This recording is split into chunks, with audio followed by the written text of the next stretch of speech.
Welcome to the Deep Dive. Today, we're diving into the world of a really fascinating thinker, a sort of real-life detective of how things work. His name was Richard Feynman. That's right. And we've got some amazing stories about him, how he saw the world. It's going to be, well, pretty inspiring, I think. Totally. Think of this as like getting a peek inside the mind of someone super special. We've looked at his life story, his ideas. And crucially, how you can kind of borrow his way of thinking for, school, hobbies, anything really. Exactly. So our mission today, it's figuring out how Feynman's amazing curiosity, his talent for making hard stuff simple, and his never quit attitude can help you out. Yeah, whether you're stuck on math homework, trying a new sport, or just curious about, well, anything, Feynman's approach is surprisingly useful. Let's jump in. Okay, so let's go back, way back. Imagine Queens, New York. It's maybe around 1928. And there's this kid, Richard Feynman, about 10 years old, just buzzing with energy, always tinkering. Yeah, you can just picture him, right? Bright eyes, probably taking everything apart. His bedroom, more like a lab, I bet. Wires, bulbs. Uh-huh. And he wasn't just breaking stuff. He was trying to figure it out. He apparently fixed radios for neighbors. Oh, wow, really? The neighborhood fix-it kid. Pretty much. And get this, he built a burglar alarm out of tin cans and string. No way! That's amazing. So resourceful. It really shows that early curiosity, doesn't it? He wasn't happy just knowing that something worked. He needed to know why it worked. I read his dad played a big role in that, too, always asking him questions back. Exactly. Not just handing out answers. More like, okay, you see the bird. Why do you think it flies like that? Pushing him to observe and, well, figure it out. It's such a great way to learn. It must have fueled that fire that need to ask, why is the sky blue, or how does that work? Definitely. Then around 13, he got really into math. Oh, yeah. Did he just ace it in school? Well, he kind of taught himself algebra from library books, scribbling ideas on napkins, apparently. Napkins. Love it. And even then, he had this knack for simplifying, taking a big, scary math problem and just sort of breaking it down piece by piece, like a puzzle. That's a skill right there. Yeah. And he wasn't all serious, right? I heard about pranks and stuff at MIT. Oh, for sure. He had a playful side, loved cracking safes for fun, apparently. But underneath, he was just passionate about physics. He saw it as a story, didn't he? Like the universe unfolding. Yeah, exactly. Not just boring equations. And he could explain it really well, even complex stuff. Made it make sense even to his sister. Which is a real test, explaining something complex simply. It really is. And remember, this was during tough times, too, like the 1930s, financial problems, prejudice. Right. But he had this attitude like, okay, challenge accepted, I'll find my way. Real resilience. Definitely. Okay, fast forward a bit. World War II. Suddenly he's, 25? And he's at Los Alamos. Los Alamos. Wow, that's the atomic bomb project. Intense. Super intense. He was one of the youngest scientists there, surrounded by brilliant minds dealing with, nuclear physics, explosions, particles, really heavy stuff. How did he handle that? That's where his unique style really shone. Instead of getting bogged down in, super technical jargon, he'd use simple sketches, chalkboard drawings. To explain nuclear physics. Yeah, making it understandable for everyone, not just the top physicists. People were apparently really impressed by his clarity. That's amazing, breaking down something that complex. And even in that high-pressure place, he kept his fun side. Played bongo drums, told jokes. Bongos. You gotta love Feynman. Right. But his core approach was always there. Ask why, test things, learn when it goes wrong, try again. And it's cool that later on, he spoke up for peace, too. His impact wasn't just science. Absolutely. Then, much later, 1965, he wins the Nobel Prize. The Nobel... For what, exactly? It sounds complicated. It is complicated. Quantum electrodynamics, basically how light and tiny particles interact. But he came up with these things called Feynman diagrams. Oh, I think I've seen those. Little drawings. Exactly. They made the incredibly complex math way, way simpler to visualize and calculate. Revolutionary, really. And even as a Nobel winner, he kept teaching in that fun way, right? Doodles and analogies. Yep. Comparing atoms to wobbly jelly, things like that, always making it accessible. Okay, and we have to talk about the Challenger disaster. 1986, that was huge. A terrible tragedy. And there was a big investigation into why it happened. And Feynman did something amazing, right, with the O-ring. He did. It was brilliant in its simplicity.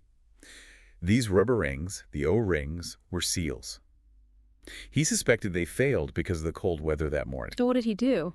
During a public hearing, live on TV, he got a clamp, one of the O-rings, and a glass of ice water. No way. On live TV. Yep. He clamped the O-ring, dunked it in the ice water for a bit, then took it out and showed how it didn't spring back properly. It stayed stiff. Wow. So it would have sealed right in the coal. Exactly. It was such a clear, simple demonstration of the problem. No complex charts, just ice water. So bold, so direct, so Feynman. It just cuts right through the complexity. Amazing. And that spirit stayed with him. Even when he was ill later in life, he never stopped asking questions. He famously said, "I'd rather have questions than answers." What a quote. His whole life, from that kid in Queens onwards, it's all about that spark, right? That's what he called it, his wolf spark. Yeah. Curiosity, simplicity, and just grit. Determination. And he wanted everyone to know they have it too. Like, you've got that fire too. Ask, play, soar. Which brings us to the really cool part. How can you use some of that Feynman magic? Right. What's the big takeaway for, say, someone listening who's maybe 10, 12, 14? I think it's basically two things. Stay curious and keep it simple, just like he did. He wasn't just, like, passively learning stuff. He was playing with ideas, always asking why. Exactly. Like a detective on a case. And you can do that too, with anything. Science, sure, but also sports, art, even figuring out a game strategy. And the mistakes thing, he wasn't scared to mess up. That's huge. Totally. Mistakes weren't failures. They were just information, data points. It's about having that courage to try things, like that saying, be strong and courageous. It helps you unlock things. Okay, so let's break it down. 4 key lessons, maybe. Sounds good. Lesson 1, curiosity is your superpower. His why questions opened up physics. Your why questions can open up anything for you. So like a daily challenge. Ask one why or how question. Yeah, about anything you see. Why do clouds float? How does wifey work?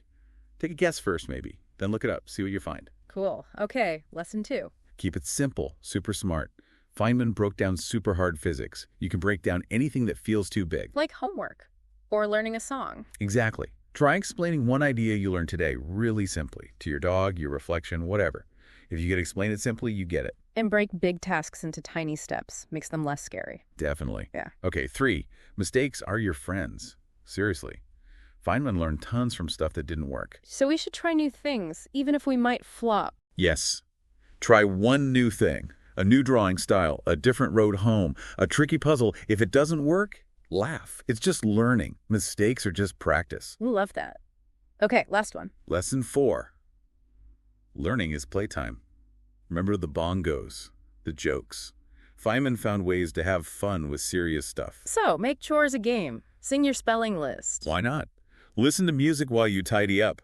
Make silly rhymes to remember history dates. Turn reviewing notes into a quiz game with a friend. Fun helps you learn. Okay, let's make this super practical. What if you're, like, struggling with science? Think Feynman breaking down math. Focus on just one small piece of the science problem. Or draw it. Sometimes seeing it helps. What about learning a new skill, like soccer or chess or drawing? Remember, Feynman's first radio fixes probably failed. Just practice one small move, one tiny part of the skill each day, and keep it fun. Don't make it a chore. What if you're just feeling bored, like school feels dull? Feynman got bored by just memorizing. Ask why about the boring topic. Why do we even have to learn about this historical event? Digging deeper can sometimes spark interest you didn't expect. Okay, final scenario. Facing a big challenge. Group project, maybe? A test? Feels overwhelming. Think Los Alamos pressure. Simplify. What's the very first step? Focus only on that. Or try explaining the project goal to someone else that can really clarify it in your own head. It all comes back to that simplicity thing, doesn't it? If you can't explain it simply. Yeah, I don't really understand it yet. That was his big rule. And keep asking why. Test the answers. Make it an adventure. And don't fear the flops. Mistakes are just learning in disguise. Exactly. So, want to try thinking like Feynman, like right now? Yeah, give us some quick tips. Okay. 1, ask why. Like a detective. Pick one thing today, anything, and just brainstorm why it is the way it is. Why does glue stick? Why is the grass green? Just guess. 2, simplify like a storyteller. Explain one thing you learned in school today in like 2 sentences. Make it super clear. 3, play like a kid. Turn one piece of homework or one chore into some kind of game. Time yourself, make it a challenge. And 4, flop and laugh. Try something you know you might not be good at yet. And if you stumble, just chuckle and try again. No big deal. Perfect. So wrapping up here, the big ideas from Richard Feynman are pretty powerful, right? Totally. Be curious. Keep things simple. Don't be afraid to mess up. And have fun learning. You really do have that same spark, that same ability to figure things out inside you, just like Feynman said. Yeah, we really hope you feel inspired to let that spark shine and maybe try out some of these Feynman ideas. So here's a final thought, a little challenge for you. Pick one thing, anything you're curious about right now. Okay, got one. Now ask why about it. Then ask why about your answer, and then ask why one more time. See where it takes you. Start your own little Feynman adventure. Thanks for diving in with us today.